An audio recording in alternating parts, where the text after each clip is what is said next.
Ortodoxia Reformada, un espacio destinado a la divulgación de la doctrina ortodoxa enseñada por los grandes predicadores y teólogos del ayer y del hoy. Deseamos que Dios le bendiga. Soli Deo Gloria.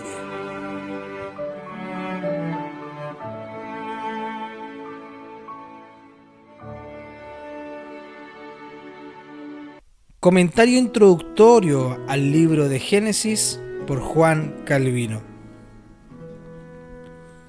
Dado que la infinita sabiduría de Dios se despliega en la estructura admirable de los cielos y la tierra, resulta absolutamente imposible desplegar la historia de la creación del mundo en términos que igualen su dignidad. Pues si la medida de nuestra capacidad es demasiado limitada como para comprender asuntos de tal magnitud, nuestra lengua es igualmente incapaz de dar cuenta de tales cosas de forma plena y sustancial.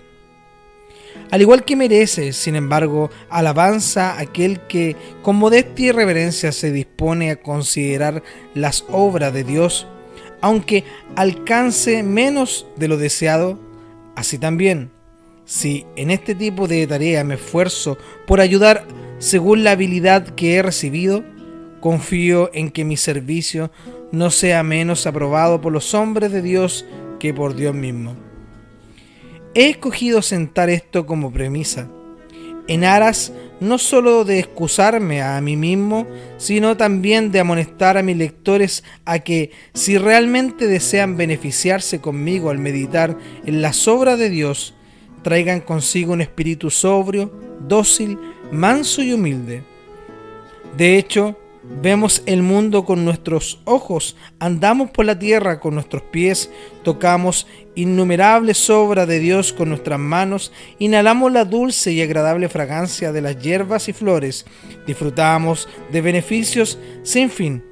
Pero en esas mismas obras de las que recibimos algún conocimiento, habita tal inmensidad del poder, bondad y sabiduría de Dios que deja todos nuestros sentidos absortos. Por lo tanto, satisfáganse los hombres con obtener de ello tan solo una pizca moderada según su capacidad, y nos corresponde continuar así en esta línea durante toda nuestra vida. No sea que, incluso en edad avanzada, nos arrepintamos del progreso realizado si es que solo hemos avanzado muy poco en nuestro curso. La intención de Moisés al iniciar su libro con la creación del mundo es hacer que Dios nos sea visible, por así decirlo, a través de sus obras.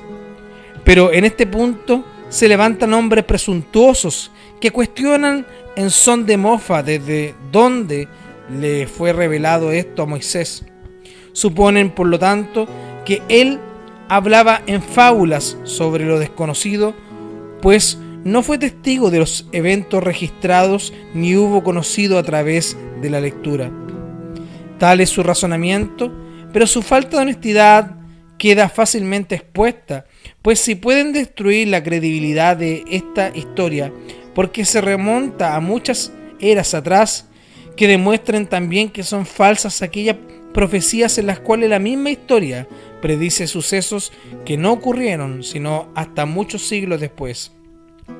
Afirmo que es claro y evidente lo que Moisés testifica con respecto al llamado de los gentiles, cuyo cumplimiento ocurrió cerca de 2000 años después de su muerte. ¿Acaso no sería capaz de entender si el mundo fue creado por Dios, aquel que por el Espíritu previó un evento remotamente futuro y oculto en aquel entonces de toda percepción humana, especialmente al reconocer que todo esto le fue enseñado por el Maestro Divino? Pues no presenta aquí adivinaciones propias, sino que es instrumento del Espíritu Santo con el fin de hacer público aquello que era importante que el hombre conociese.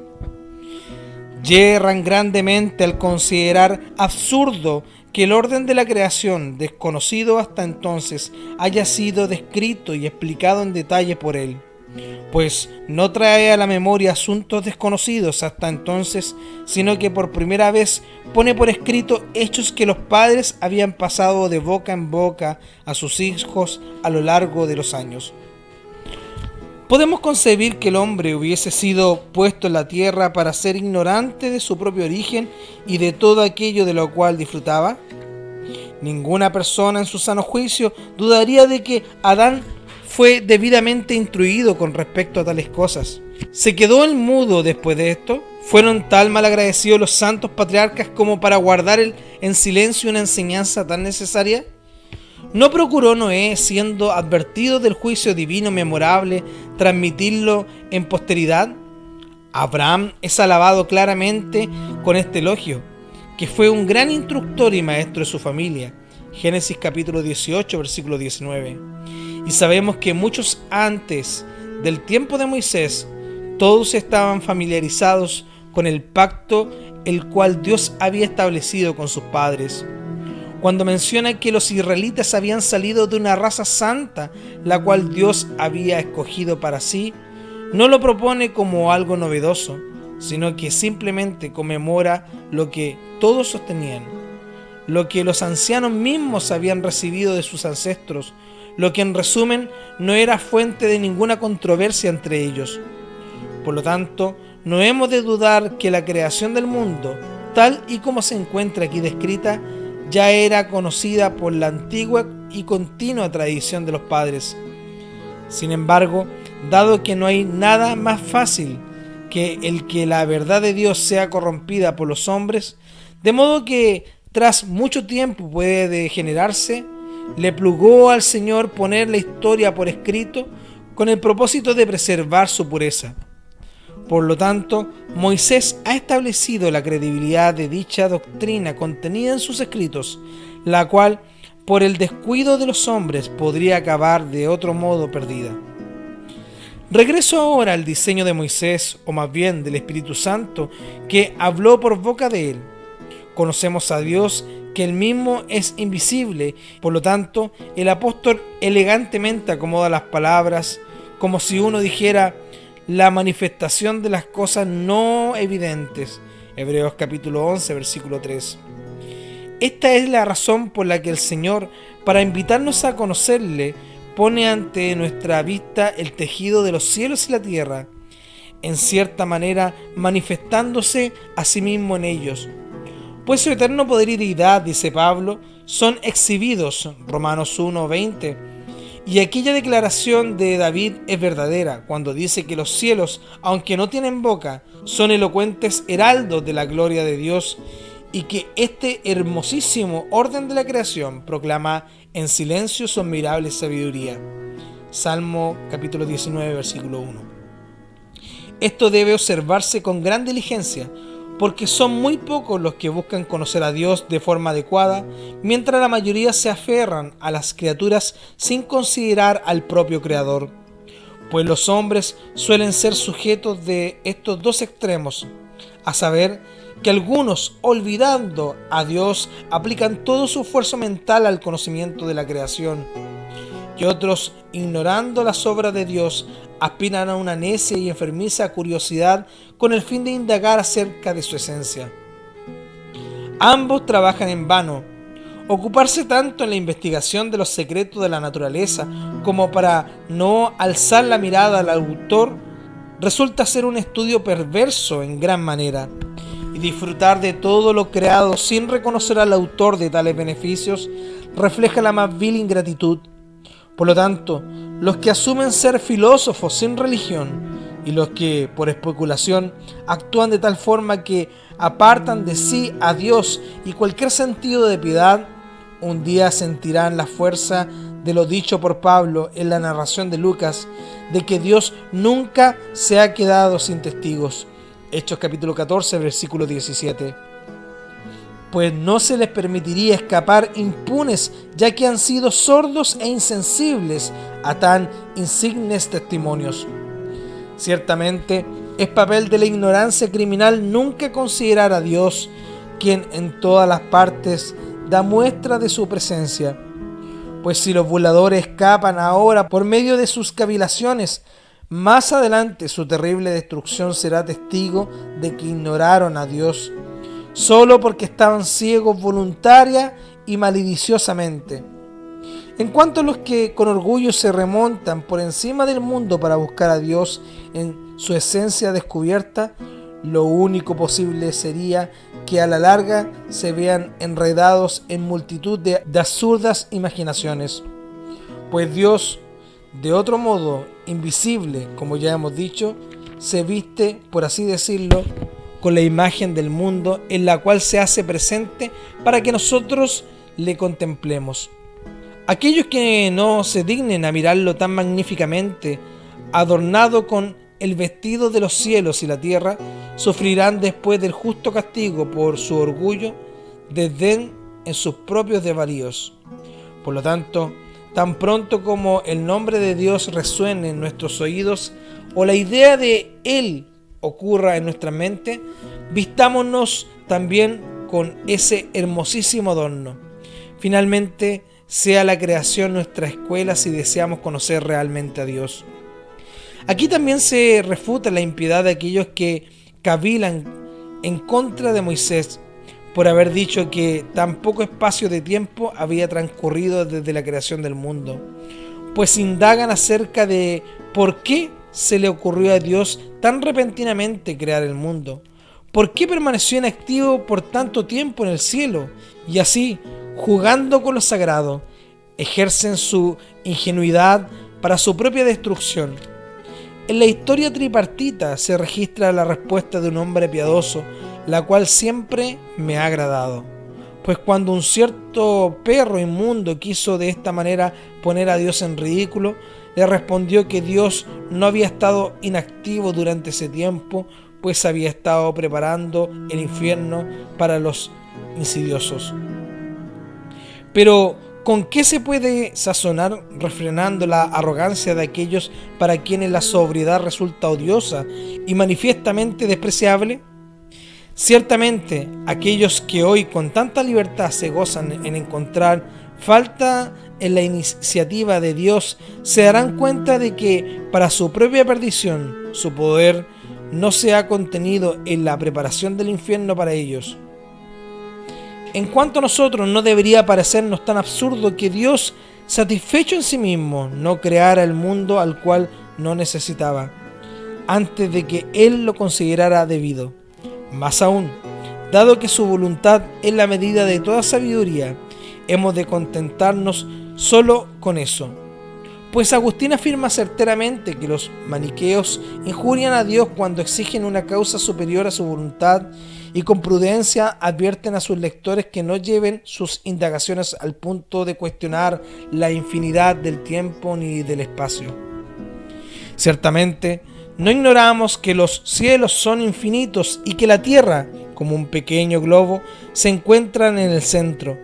Lo que consideran inoportuno que el mundo no fuese creado antes, bien podrían también protestar delante de Dios por no haber creado una variedad de mundos.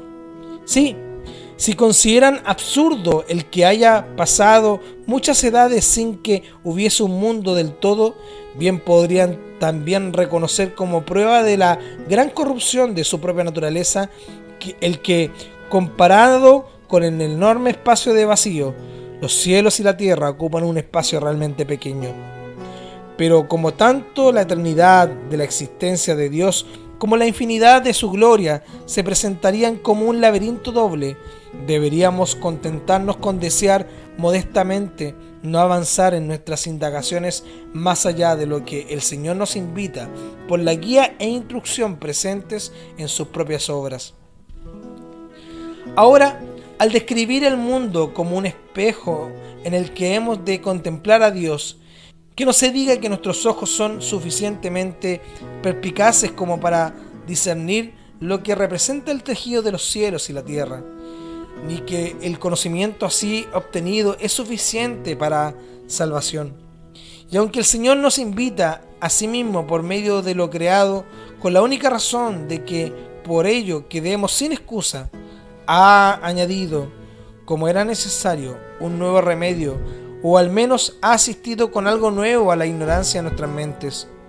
Pues con la Escritura como nuestra guía y haya, no solo deja en claro aquello que de otra manera escaparía a nuestra percepción, sino que casi nos obliga a mirarlo, como si ayudara a nuestra corta vista colocándonos lentes.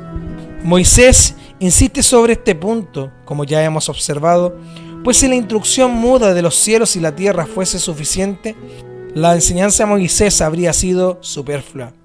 Por ende, se acerca de este heraldo para llamar nuestra atención de modo que podamos vernos colocados en este escenario con el propósito de contemplar la gloria de Dios.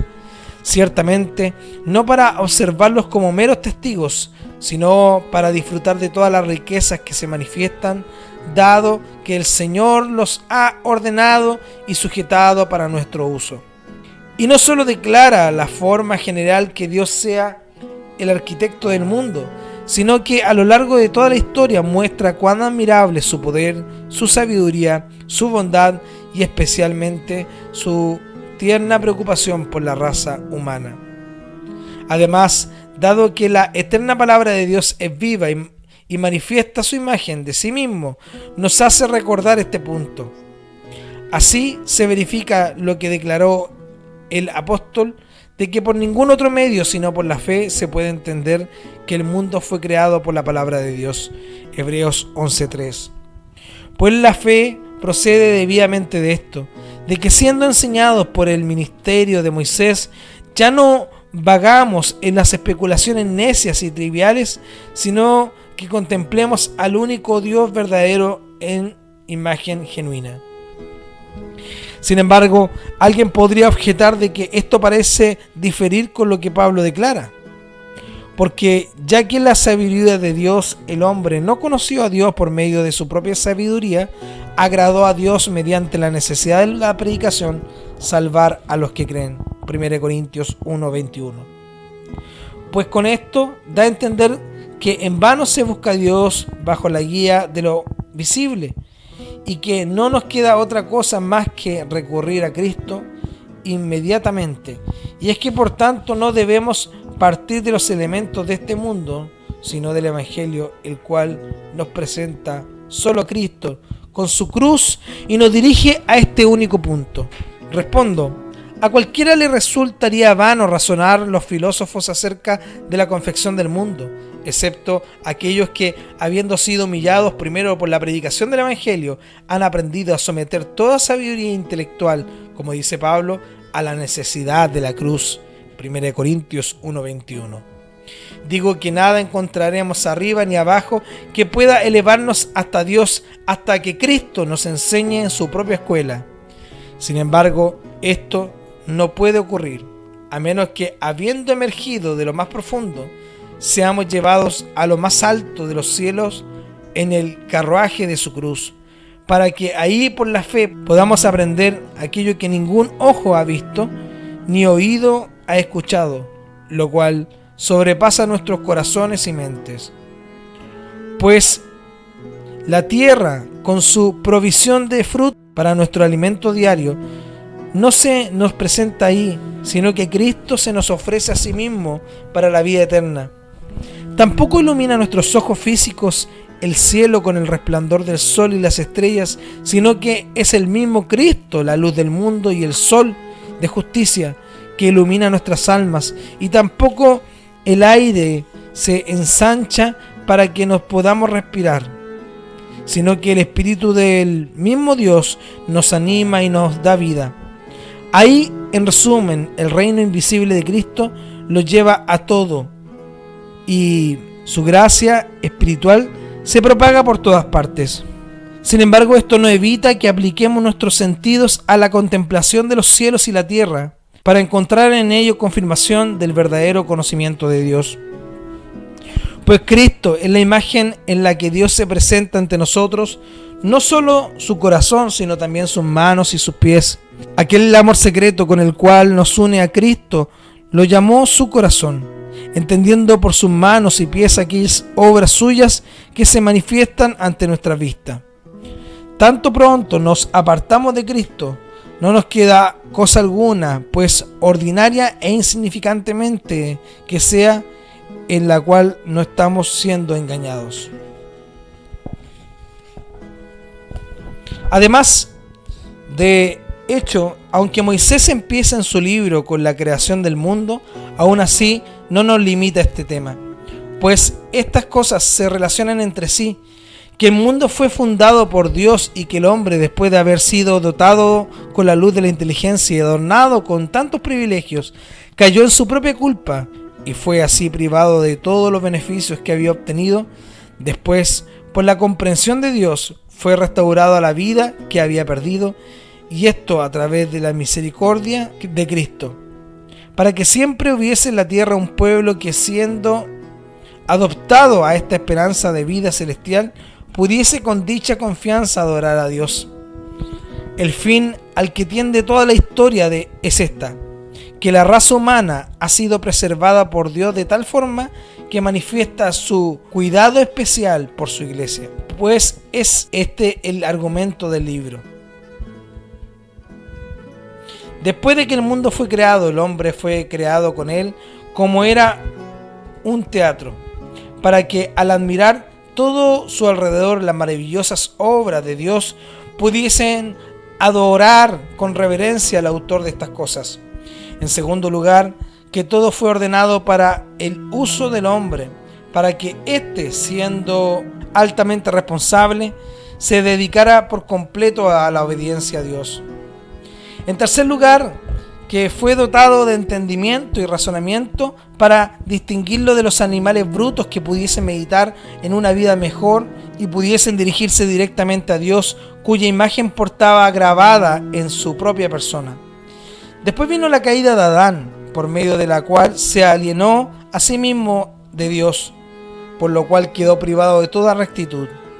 Así Moisés representa al hombre como un carente de todo bien, cegado en su entendimiento, perverso de corazón, viciado en todo sentido y bajo sentencia de muerte eterna.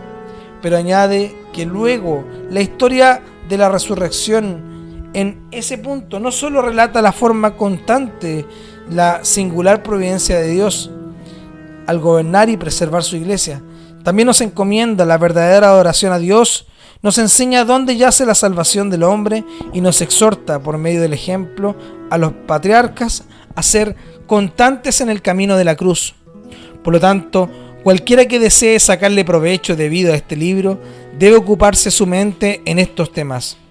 Pero especialmente debe observar que Adán, por su propia caída desesperada, se hubiera arruinado a sí mismo y a toda su posteridad, es la base de nuestra salvación y el origen de la iglesia, que nosotros, siendo rescatados de la profunda oscuridad, hemos recibido en nuestra vida solo por la pura gracia de Dios, que los padres, según la promesa, recibieron por la palabra de Dios, son partícipes de esta vida por la fe, que esta promesa fue fundada en Cristo y que todos los piadosos que desde entonces han vivido fueron sostenidos por la mismísima promesa de salvación.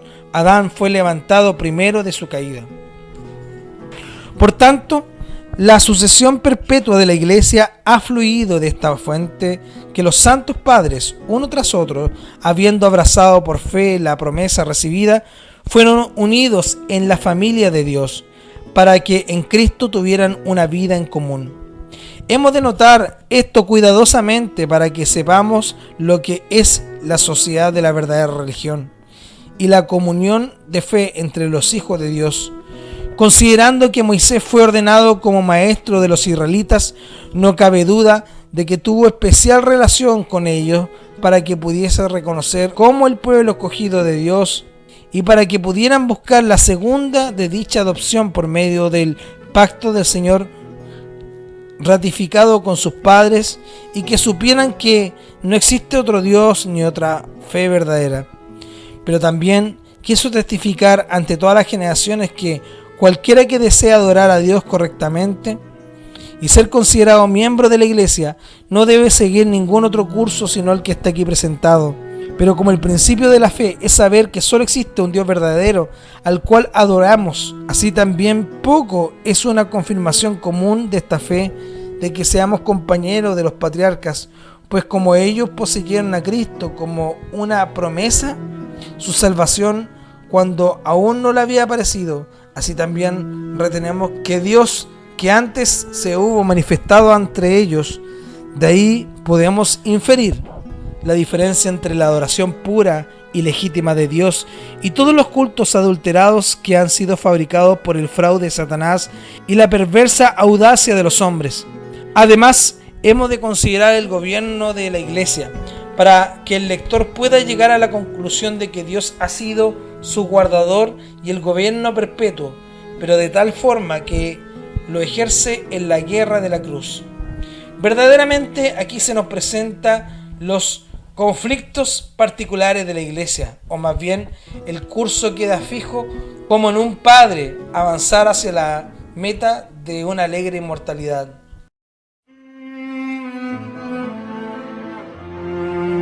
Ortodoxia Reformada, un espacio destinado a la divulgación de la doctrina ortodoxa enseñada por los grandes predicadores y teólogos del ayer y del hoy.